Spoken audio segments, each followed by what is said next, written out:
Hola Datanauta, en este episodio hablaremos sobre cómo es posible el mantenimiento de los modelos de Machine Learning y tendremos un gran invitado que nos hablará más sobre el monitoreo y el entrenamiento continuo de estos modelos. Estamos listos para el despegue de la nave de los datanautas. Hola, mi nombre es Lila. Y yo soy David, Y juntos iniciamos el viaje al universo de la ciencia de datos.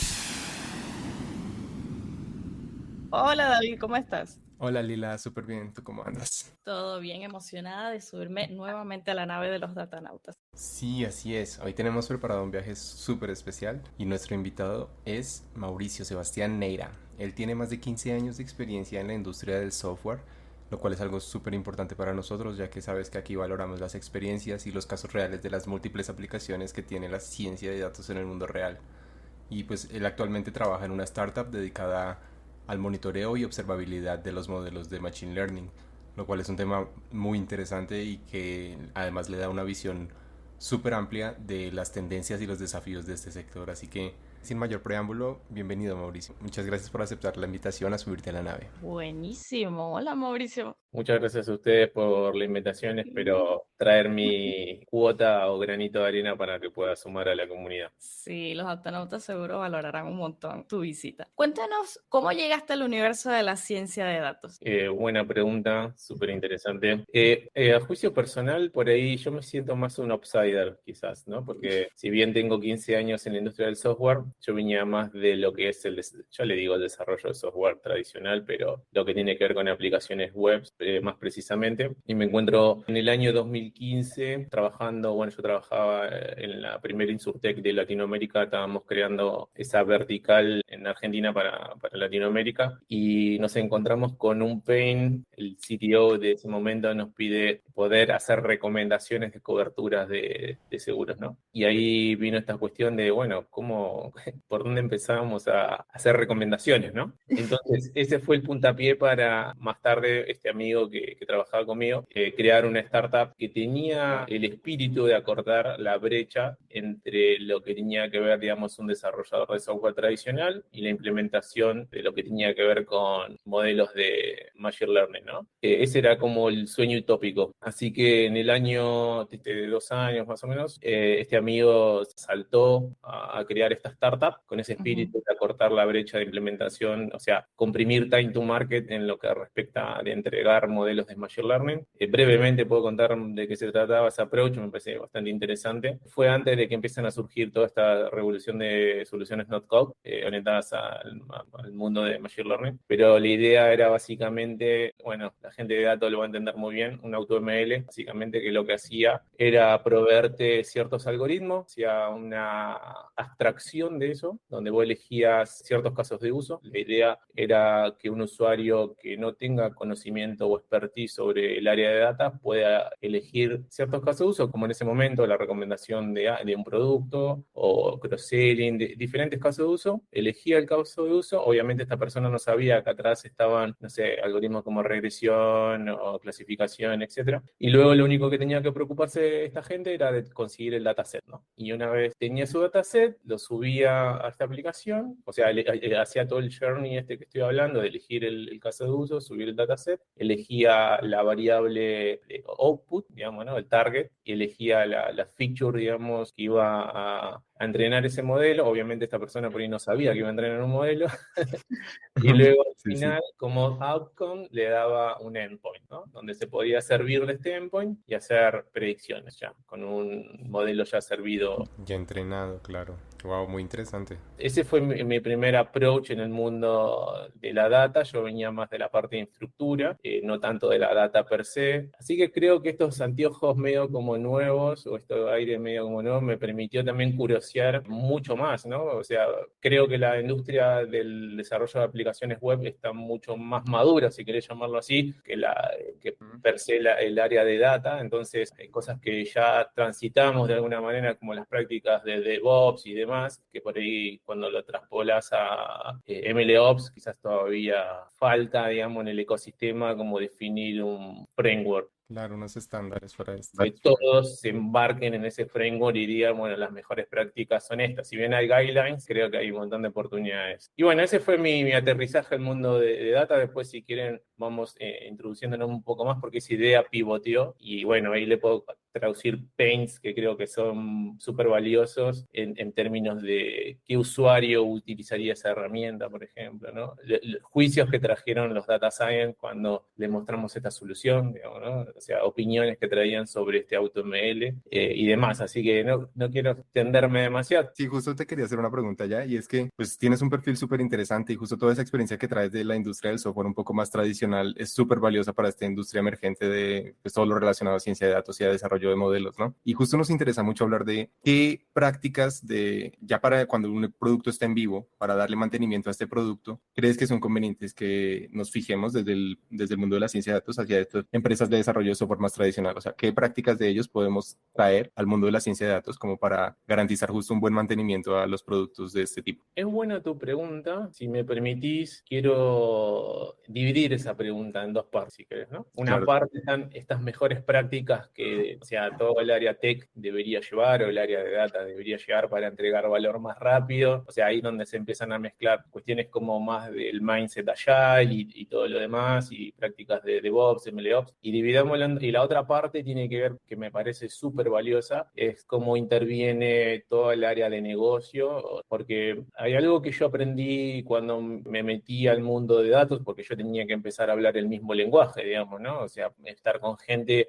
piensen que yo me tocó por suerte entrevistar Chief no sé, Data Science, C-Level de industrias muy grandes y tenía que hablar con cierto know-how, digamos, ¿no? Entonces me tuve que hacer como un buceo y bueno, en fin, la cuestión que creo que hay, bueno, pongamos en una palabra, quizás mucha ignorancia sobre los procesos y el trabajo real que tiene un data science hasta el punto que hace el despliegue del modelo, digamos, ¿no? O sea, creo que en la industria, por lo que he hablado o he tocado, pude darme cuenta que se desconoce todo el proceso y esfuerzo que tiene, digamos, el proceso de creación de modelos en Machine Learning, ¿no? Yo precisamente me enfocaba solamente en modelos de tabular data, quizás en alguna región lo llaman también datos tabulares y demás. Me pude dar cuenta de que hay mucha subestimación sobre el trabajo real de lo que implica, digamos, ¿no? Muchas organizaciones todavía ni siquiera llegaron al punto de construir un propio data warehouse o data lake o como quieran llamarlo, donde puedan tener, digamos, la data limpia, por así decirlo. Y todo ese proceso es mucho esfuerzo de trabajo, pero cuando lo mirás en términos de negocio, eso no se traduce en features, no se traduce rápidamente en dinero, de alguna manera, por así decírtelo. No le facilita nada al usuario en una primera instancia si lo querés ver en algo tangible. Y eso es un pain, porque de repente las áreas de datos se tienen que transformar en personas que sepan vender lo que hacen. Y ahí está el pain para mí, ¿no? Cómo gastamos horas, o sea, o cómo invertimos estas horas en beneficio del negocio, pero el negocio tiene que entender de que, por ejemplo, no tiene sentido hacer consultas sobre data transaccional, sobre, por ejemplo, un OLAP, por ejemplo, ¿no? Un data warehouse. Entonces, por eso me gustaría dividirlo como en dos partes, ¿no? Una parte más de cómo se involucran las áreas de negocio, cómo la gente de datos hace para que el negocio pueda entender realmente el valor que lleva, y por el otro lado están todas estas buenas prácticas de entregar valor más rápido, y bueno, nada, todo el circuito de continuous integration, de delivery continuo, de entrenamiento continuo, de monitoreo continuo, digamos, que quedan muy lejos cuando el negocio no entiende el valor de cada pilar de estos, digamos, ¿no? O sea, vos le decís, por ahí, nosotros encima los técnicos tenemos un problema que hablamos en difícil, entonces, por ahí decimos, sí, por ahí queremos decir, no sé, monitoreo continuo y qué es eso, ¿no? O sea, o queremos decir entrenamiento continuo y qué es eso, o por ahí queremos hablar de modelos de Machine Learning, muchos piensan que le estás hablando de cohete a la NASA, entonces... Claro, sí. Entonces, Y justo ¿cómo? se vuelve un problema de expectativas porque la gente espera que un producto sea completamente usable y que atienda completamente a sus necesidades y realmente, como tú dices, hay un proceso mucho más complicado detrás que hace que justo estas aplicaciones finales no sean quizás lo que la gente espera al momento que ya llegan a producción, ¿no? Exactamente, tal cual. De hecho, me he encontrado con personas donde están todo el tiempo. Yo voy a mezclar un poco de Spanglish y algunas palabras que por ahí en Argentina tenemos la tendencia de convertir verbos en palabras que son en inglés, ¿no? Entonces, díganme y la corrijo para que se pueda entender. Pero en general, lo que de las entrevistas que hemos tenido, puedo identificar que hay mucho pusheo de parte de las áreas estratégicas para las áreas de data, ¿no? Por ejemplo, de desplegar o salir rápido con un modelo. Y eso muchas veces termina siendo un pain, porque, o sea, bueno, nos hemos especializado en lo que tiene que ver con monitoreo y observabilidad de modelos de Machine Learning. Hoy por hoy, para mí, eso es un nice to have en Latinoamérica. O sea, ya lo quiero, digamos, marcar ahora. Termina siendo un nice to have, pero en retrospectiva es lo que le termina dando valor a todo ese proceso de limpiar los datos, elegir el modelo, armar los repositorios para los modelos, hacer el research y demás, y después desplegarlo, porque si nosotros no podemos medir el impacto de los modelos que tenemos en producción y no podemos decir si un modelo está haciéndonos ahorrar dinero o si nos está haciendo ganar más dinero, y no podemos traducir eso en términos de KPI al negocio, realmente todo ese esfuerzo no habrá valido la pena en algún punto. Pero Sí, sí.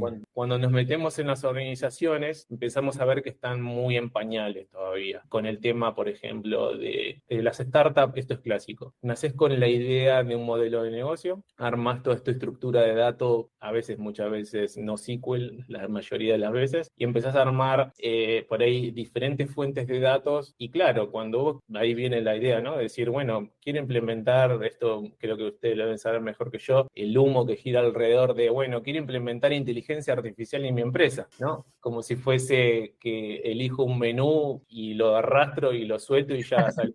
Sí, sí, Y, Sí. sí, sí. exactamente. Y bueno, la data por ahí es el principal pain, ¿no? O sea, capaz que acá está bueno contarles alguna cosa de cuando fuimos por el lado del AutoML y estábamos buscando el user persona que iba a usar el AutoML. Esto es antes de ChatGPT y todo eso, ¿no? Ujú. Claro, era difícil vender esa herramienta porque teníamos el pain de que el data science hacía el 80% del trabajo, que era depurar la data, digamos, ¿no? Y claro, Ujú. cuando veía el AutoML que le resolvía como el end-to-end, te decía, me estás quitando la parte más divertida, digamos, ¿no? O sea, el modelo, o sea, de poder configurar hiperparámetros, o sea, entonces ahí empezamos a ver que quizás el data science no era tan amigo del AutoML, ¿no? Y cuando hablábamos con analistas o gente de marketing, que esto es muy gracioso esto que voy a contar, esto es experiencia pura. Muchas veces cuando las áreas, digamos, tenés marketing, tenés tecnología, compiten con sus presupuestos, ¿no? Y generalmente muchas veces marketing tiene mucho más presupuesto que tecnología. Entonces van a tecnología y dicen, bueno, como este caso, quiero una iniciativa de, no sé, recomendar productos. Tengo un e-commerce y quiero empezar a recomendar productos. Y de repente capaz que el OKR o lo que sea va por otro lado. Entonces capaz que marketing estratégicamente te contrata un outsourcing, te contrata alguna herramienta de este tipo, de NotCo o lo que fuese, y de repente tecnología queda como medio fuera, digamos, de estas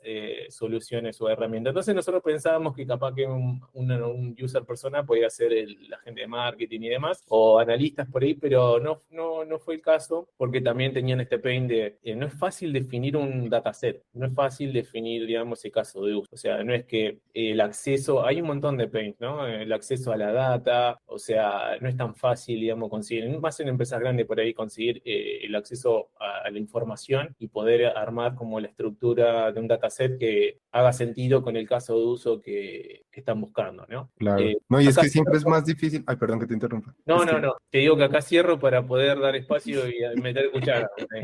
sí, sí. No, y es que es una constante. Siempre vemos que desarrollar tecnología in-house va a ser mucho más costoso y más complicado que tercerizar ciertas partes del trabajo. Pero justo si ya tienes un equipo dedicado a eso, es un problema que empieces a tercerizar ese tipo de servicios porque justo estás coartando las posibilidades de desarrollo de tu propio equipo. Es un arma de doble filo, como tú lo mencionas. Exacto. Y justo quería pasar como a otros problemas que nos enfrentamos en los equipos de data, con un problema que es muy famoso que, por ejemplo, ChatGPT, cuando recién salió, fue una revolución, ¿no? Todo el mundo lo estaba usando, todo se volvió famosísimo, rompió récord de popularidad y de uso, pero todo el mundo se empezó a dar cuenta que ChatGPT había sido entrenado con un dataset que estaba limitado hasta septiembre del 2021, si no estoy mal. Y justo mantener esta eficiencia y esta popularidad de este tipo de productos requiere que tengas un equipo dedicado, un equipo in-house dedicado a ajustar este producto a las necesidades que van teniendo. Y una de estas necesidades a la que estoy tratando de llegar es esta fecha de caducidad o como esta vida útil que llegan a tener los modelos. No sé si podrías hablarnos un poco de cómo se puede enfrentar este tipo de problema de la vigencia que tienen los modelos de Machine Learning, ya que salen a producción. Bien, está buena y es interesante la pregunta. Te podría decir que por lo menos son muy pocas las empresas que tienen entrenamiento continuo, por lo menos de todas las que hemos entrevistado en Latinoamérica. La mayoría hace como reentrenamientos más manuales. Y ahí hay un montón de divisiones que puedes llegar a empezar a hacer. Por ejemplo, hay empresas que no hacen storage del feedback, por ejemplo. O sea, de storage digamos, de las predicciones que van sucediendo, que es importantísimo porque después a vos te permite reentrenar el modelo con esa información real de lo que está pasando en producción, básicamente, ¿no? Entonces, hay empresas que por ahí, cuando nosotros preguntábamos cuál era la variable que se guiaban para reentrenar un modelo, muchos no tenían variables como duras, o sea, como que ponían por ahí, depende de la industria también, ¿no? Depende también el negocio y qué tanto lo conozcas y qué tanta previsibilidad vos entiendas que tiene tu negocio, pero hay algunos que tenían como 3 meses, 2 meses. En la práctica, o en la teoría, mejor dicho, te diría que eso es ineficiente porque lo correcto es guiarte por lo que realmente está pasando en producción, de alguna manera, ¿no? Porque creo que sabemos que un modelo, como es entrenado, o sea, a partir del research que hagas y demás, está entrenado en base a, digamos, a un sandbox, si querés, cuando eso sale a producción, está ante un entorno, depende obviamente del caso de uso, vuelvo a decir, pero un entorno cambiante, de alguna manera, con variables muy dinámicas, y no hace falta ir muy atrás para poder ver cómo los comportamientos cambiaron cuando, por ejemplo, apareció el COVID, ¿no? O sea, por ahí muchos algoritmos que estaban, o modelos que estaban entrenados para ciertas edades, de repente, no sé, empezaron a encontrarse que modelos que no estaban entrenados para que personas arriba de 50, 60 años interactúen en Internet, por ejemplo. Entonces empiezan a producir como ciertos sesgos y ahí empiezan a aparecer estos conceptos, data drifting o concept drifting, que empiezan a aparecer, digamos, que empiezan a ver desvío o degradación del modelo. Y si no tenemos como información dura y tangible como para poder entender qué data es la que está cambiando o con qué periodicidad está cambiando, no tenemos como threshold, digamos, esto que te estoy nombrando son elementos más del monitoreo del modelo de Machine Learning, ¿no? Cuando vos tenés visibilidad sobre lo que está pasando, te diría hora a hora, o minuto a minuto, o día a día, y vas viendo cómo esos thresholds que vos configuraste empiezan a darte información de que hay cierta data que empezó a cambiar. Entonces, por ahí no necesitas reentrenar el modelo con información nueva, sino por ahí necesitas reentrenarlo con información parcial de los thresholds del feature que te está dando indicios que es un momento para reentrenar, digamos, ¿no? Y ni hablar los modelos que se rigen con el concept drift, digamos, buscando, por ejemplo, tendríamos que ver muchas veces, depende del caso de uso de nuevo, pero la periodicidad con la que vos recibís el feedback. Hay casos de uso que tardan 1 año, 6 meses. Wow. Entonces, por eso ahí lo ideal es la estrategia del data drifting, ¿no? O sea, entender mucho más, digamos, los thresholds de la data con la que fue entrenado el modelo, no es tanto la variable target o objetivo, para entender si a vos te tarda como más de 1 año, no sé, o 6 meses en tener el feedback. O sea, ¿cómo sabes si está funcionando bien o mal? Entonces te tenés que plantear una estrategia más de data drifting y empezar a mirar otras variables. Y esas son las variables con las cuales vos te regís para poder, y ahí da pie a esta parte del entrenamiento continuo, ¿no? O sea, en el mejor de los casos, en la mejor de las prácticas, uno quiere tener todo automatizado de alguna manera, ¿no? O sea, hermoso sería ese pipeline donde, o sea, tenés tus modelos, están prediciendo, sale una alerta, esa alerta triggerea un entrenamiento continuo por una feature en particular, se arma el repositorio, lo despliega y, o sea, eso es hermoso. Pero creo que hoy, como te decía antes, son muy pocas las industrias, por lo menos que me he tocado conversar, que verdaderamente están recientemente maduras. Muchas empresas están recién recién saliendo del on-premise, para que tengas una idea, o sea, por ahí mucho más del lado de la banca, o sea, y creo que hay una oportunidad ahí para consultoras más que nada de poder ofrecer estos servicios de traspaso de on-premise a la nube, ¿no? Entonces, nada, creo que como por eso te decía que me parece que hoy por hoy LATAM no tiene las conversaciones que sí hay en Estados Unidos, donde hay un mercado mucho más maduro. Y te doy un ejemplo nada más. Ya hace años que se habla de esto, pero en Latinoamérica para nada, que es el tema del fairness o la justicia de los modelos, ¿no? En Estados Unidos estás obligado cuando vos, por ejemplo, rechazás un préstamo, estás obligado, y esto acá vienen otros conceptos de explainabilidad o interpretabilidad. Una persona que es ajena a la data tiene que entender qué variables usó para predecir, por qué predijo lo que predijo y podérselo explicar a un ser humano, ¿no? Quizás ahí el ChatGPT hay algo interesante ahí con eso, en el punto donde se pueda producir cierta explanabilidad a personas no técnicas, ¿no? Entonces, que puedan entender qué variables usó, por qué las usó y por qué hizo lo que hizo. Porque te Sí. digo, en Estados Unidos, cuando vos rechazás un crédito, se lo tenés que explicar a un ser humano, y hay, digamos, abogados y demás, que te podés comer un juicio, de hecho, si no lo podés explicar. Y eso es algo que se llama, tiene un nombre, se llama fairness, que básicamente es la justicia de los modelos. Y acá en Latinoamérica no existe. Es un tema constante en el podcast que es, o sea, la regulación en Latinoamérica definitivamente hace falta y urge que este tipo de estándares estén en pie para que justo tengamos un mejor control de la data y haya también posibilidad a mejores implementaciones a nivel comercial de las empresas que empiecen a usar estas tecnologías, tengan más claro cuál es el camino que hay que seguir para justo tener manejo de la data y que la data no sea un caos como lo es actualmente. Exacto. Para mí este tema del fairness y la explainabilidad son temas, me parecen súper, súper interesantes, son un mundo aparte, pero pensemos solamente en la cantidad de personas que pueden llegar a entender un modelo y las que no. Y son más las que no que las que pueden entender un modelo y por qué se tomó esa decisión. Entonces, todo esto que tiene que ver con dar visibilidad, y ahí esta palabra clave para mí, cuando, viste, bueno, hablábamos de esto de observabilidad y monitoreo, para mí la palabra más clave de todas es observabilidad, que básicamente define la cultura de una empresa, o sea, con qué transparencia se mueve la empresa, digamos, quién tiene acceso, o sea, a visibilidad de entender qué es lo que está pasando, o sea, cuando los X stakeholder puede ser parte de la mejora continua del modelo, entonces ahí es cuando la organización, digamos, de alguna manera cobra para mí mucho más valor, digamos, un movimiento mucho más horizontal. O sea, esto es histórico igual, y no solamente pasa en el área de data, pasa en el software tradicional. Creo que últimamente eso fue cambiando un poco, pero antes había mucha mezquindad, digamos, por lo menos mi experiencia en relación a la hora de explicarle a alguien o intentar explicarle a alguien. La gente por ahí más técnica decía, ¿qué le voy a explicar si no entiende nada? Como que no queriendo gastar un cierto esfuerzo, digamos, ¿no? Ese tipo de mindset como que hoy por hoy está muy alejado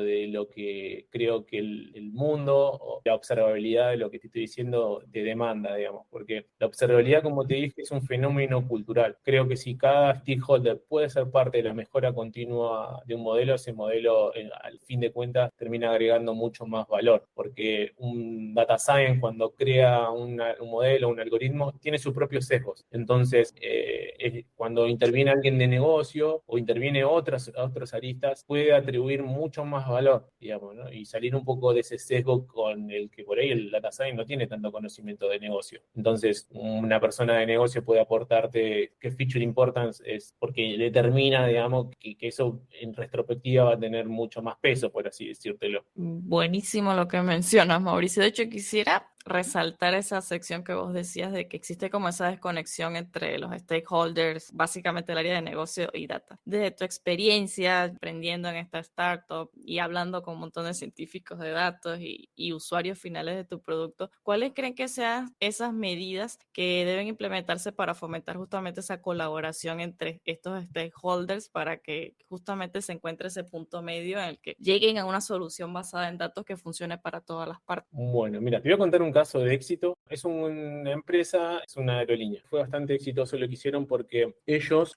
voy a tratar de atar esto a la pregunta que me dijiste. Ellos lo que hicieron básicamente fue esto que hablaba antes de la observabilidad y la visibilidad. Pudieron atar KPIs, digamos, ¿no? Y ese es el lenguaje por ahí Data tiene que aprender a hablar, que es el lenguaje de negocio. Pudieron anotar esas variables, digamos, del output que estaba produciendo el modelo, cuánta plata se habían ahorrado, y la pudieron dar visible, digamos, ¿no? Entonces, eran modelos de fraude. Entonces dijeron, mira, gracias a este modelo, en el último Black Friday, nos pudimos ahorrar más de, no sé, 20 millones de dólares en lo que podía ser potencial fraude. Entonces, eso se tradujo inmediatamente en más presupuesto para Data. O sea, le dijeron, eran 5, le dijeron, tráeme, o sea, mete 15 más igual que vos y armen una plataforma de observabilidad y de monitoreo, digamos. Obviamente que también te tenés que encontrar con gente que vea ese valor y que se arriesgue, porque hay una cuestión de tomar riesgos también y de romper ciertos status quo cuando uno persigue algo que dentro de una organización, porque,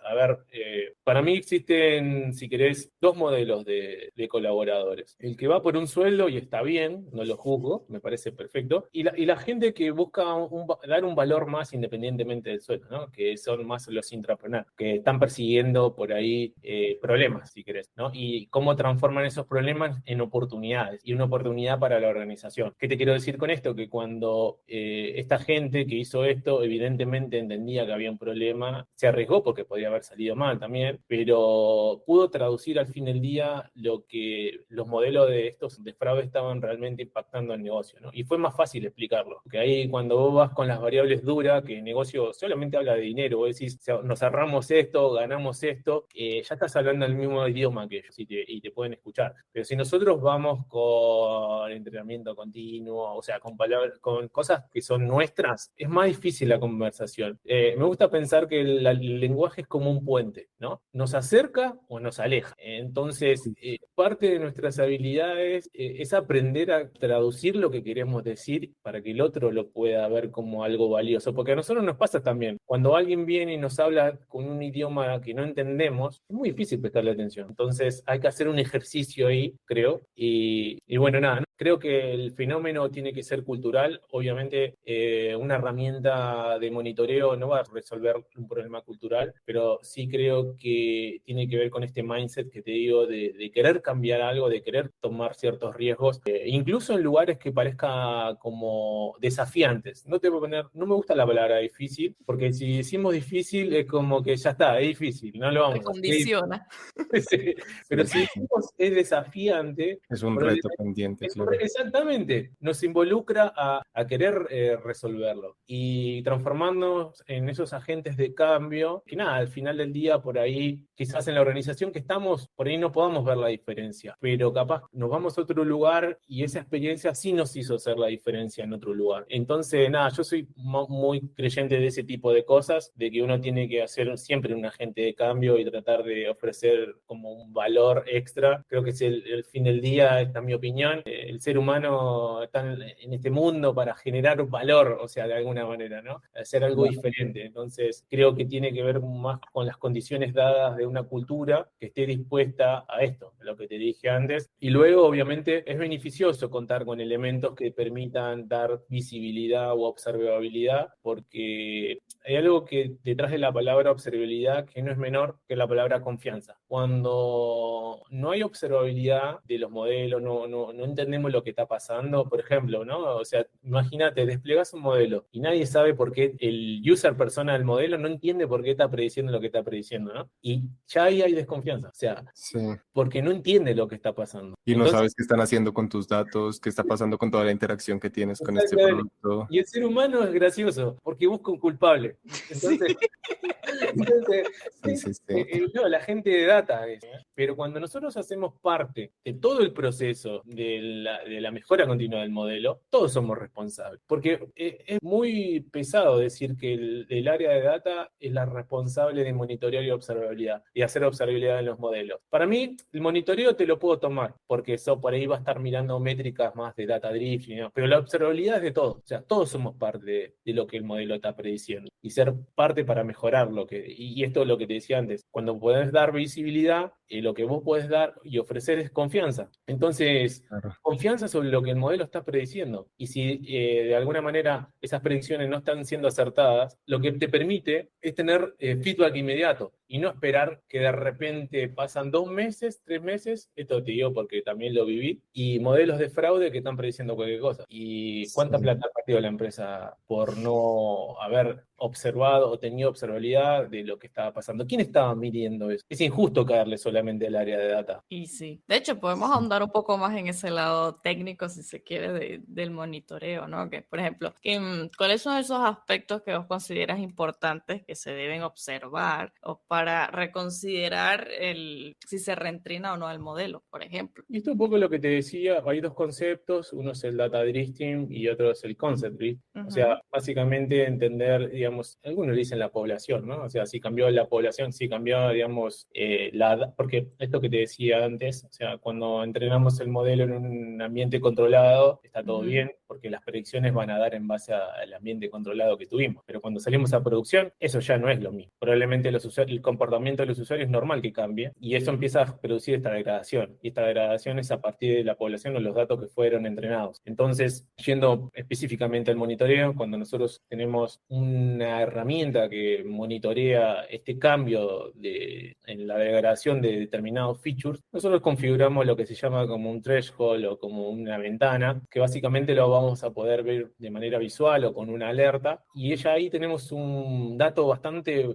asertivo y duro sobre lo que tenemos que hacer, porque por ahí lo que nos está diciendo, mira, imagínate que, no sé, tenemos un modelo donde el ingreso de la persona es una de las features más importantes para poder predecir. Y como sabemos los ingresos, por ejemplo, en Argentina te diría que o sea, lo que se considera con la variación que hay, clase media, clase alta, pensá que hay una devaluación del 110%. O sea, entonces, ¿qué es clase media? O sea, ¿qué ingreso estamos definiendo que es clase media y clase alta? Con una inflación del 6-7% mensual. O sea, capaz que en marzo el ingreso por una persona de clase media era 200.000 pesos argentinos. No sé, ahora estamos llegando julio con el 7% de inflación, capaz que pasó a ser clase media. Entonces, lo que te quiero decir, obviamente Argentina es un país atípico, pero lo que sí me viene como el caso del ejemplo, digamos, ¿no? Que muchas veces creemos que las variables son controlables y no son controlables afuera, en producción. Entonces, por eso es importante tener una herramienta de monitoreo, porque nosotros podemos dar evidencia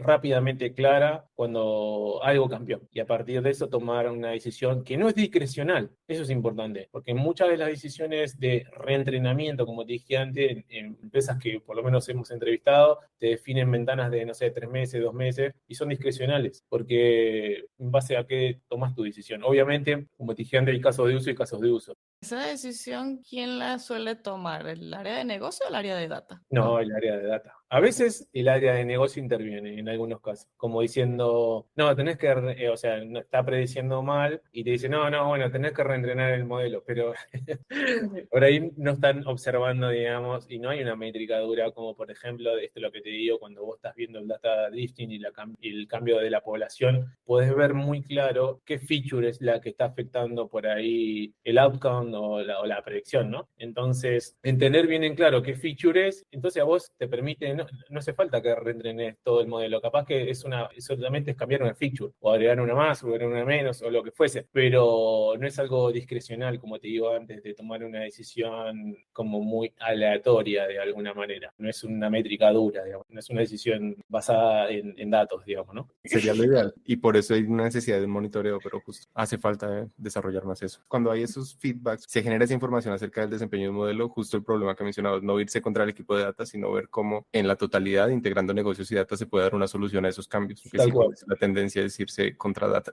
Me encanta, hay una imagen, digamos, ¿no? Que pone al modelo en el centro y tenés como alrededor del modelo diferentes stakeholders, ¿no? Y tenés al de compliance preguntando, por ejemplo, ¿no? Si es en Estados Unidos, preguntando por qué rechazó ese préstamo, porque si hay discriminación, probablemente se coma una demanda la organización, ¿no? Claro. Tenés el de producto con sus iniciativas de producto, tenés el data engineer con sus inquietudes y así. Y lo que hay que prestarle atención es que todos estamos mirando lo mismo, pero no podemos ver lo mismo con la misma información. Cada stakeholder necesita una información diferente para ver lo mismo y para hacer parte de esa mejora continua, digamos. Sí, completamente de acuerdo. Bueno, un poco para salirnos ya de tanto lenguaje técnico, queremos también preguntarte acerca de, pues, has tenido esta oportunidad de sumergirte, como tú lo mencionas, en el mundo de data y, por ejemplo, en el último año has entrevistado a más de 500 científicos de datos y algo que con Lila platicábamos y que queríamos preguntarte es, ¿cuáles son estas conclusiones más relevantes a las que llegaste después de sumergirte con tanta fuerza en este campo y quizás dónde ves que hay más oportunidades de crecimiento o sectores donde hay más potencial para que un producto de este tipo tenga más impacto? Bien, mira, lo primero que descubrí que hay una tendencia a lo modular. ¿Qué te quiero decir? Que no hay una estandarización sobre lo que respecta al MLOps, digamos, ¿no? No hay una, o sea, es muy poca gente la que te usa, o sea, tecnología, digamos, que estamos hablando de 300.000 o, no sé, $400.000, digamos, de contrato por 3 o 4 años. Son muy pocos. Esos te resuelven en un end-to-end, pero la mayoría les gusta lo modular. Por ejemplo, si te eligen cosas como MLflow, Airflow y empiezan a mezclar, digamos, ¿no? Para desplegar uso esto, para hacer repositorio uso esto, para monitorear uso esto. Y hay mucha tendencia a eso. ¿Qué te quiero decir? Que no hay un estándar. Probablemente no lo vamos a ver ahora, pero oportunidades para mí hay en eso, ¿no? Algo que simplifique esto, el MLOps. Por eso nosotros en la startup que construimos nos fuimos a la última milla, que era monitoreo y observabilidad. Y también hacíamos despliegues de modelos. Pero ya el despliegue del modelo per se es un mundo, porque depende de la industria, también depende de las necesidades que tiene. O sea, si trabaja con computer vision, o sea, te empezás a encontrar con un montón de dolores. Y lo que te puedo decir es que creo que la industria, o sea, tiene mucho potencial porque tiene muchos problemas. O sea, yo le digo como que estamos en pañales en algún punto. Hay muchos que están un poquito más avanzados, pero todavía sigue esta batalla de los datos en algunas empresas de industria principalmente. Que algo que por ahí hace 10 años todo el mundo hablaba de... Bueno, era un eslogan tipo la era digital, una cosa así, donde todo es como que le pones brillantina a algo, ¿viste? Y en realidad no significaba nada, o sea, no agregaba valor Sí, a sí, sí. nada. Creo que hay mucho por hacer, mucho por conquistar. Hay mucho de regulación que hoy no la hay y no es un concern hoy, pero yo creo que en los próximos años sí lo vamos a ver. Pensemos que toda Latinoamérica sigue a lo que hace después como Europa o países como Estados Unidos. Acá no hablan nada de regulación, pero yo creo que vamos a llegar a ese momento donde obviamente tengamos que explicar por qué estamos recomendando lo que recomendamos. ¿Por qué me recomendaste a mí una cosa y a esta persona otra? O sea, me estás discriminando. O sea, quizás lo podemos llegar a ver dentro de unos años, pero eso me parece como algo interesante y un pain a resolver. Es un nice to have hoy para Latinoamérica. Yo creo que tiene otros problemas, esto de ganar time to market, cómo se comprimen los tiempos para hacer toda la parte de feature engineer y demás, hasta el despliegue, y luego ahí empezar a hacer... En realidad no es cerrar, porque eso es importante, creo que a veces los equipos de negocio no lo entienden, que estamos en un ciclo iterativo donde todo vuelve a empezar de nuevo, digamos, ¿no? Un proyecto de Machine Learning cuando llega a producción no termina, va a volver a empezar, es iterativo. Entonces, creo que tiene que ver más del awareness con respecto, hoy la visibilidad de lo que respecta un proyecto de inteligencia artificial, un proyecto de Machine Learning. Todavía la gente incluso no discierne lo que significa inteligencia artificial de lo que significa Machine Learning y mucho menos lo que puede significar lenguaje natural.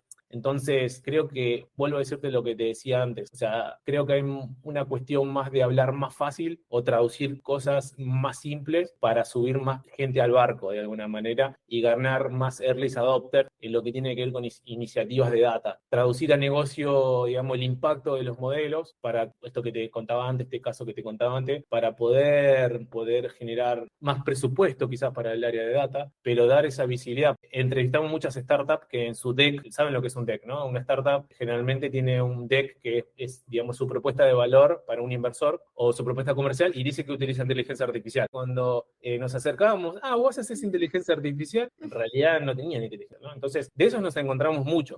Y ahí te das cuenta que hay mucho humo, por eso te digo, hay bastante humo en la industria, entonces por eso te digo que hay que desmitificar un poco de dónde realmente hay mucho esfuerzo y se está haciendo mucho trabajo y dónde realmente, digamos, se está vendiendo mucho humo. y no hay nada, o sea, realmente no hay nada. Un problemísimo hoy en día, por todos lados hay humo.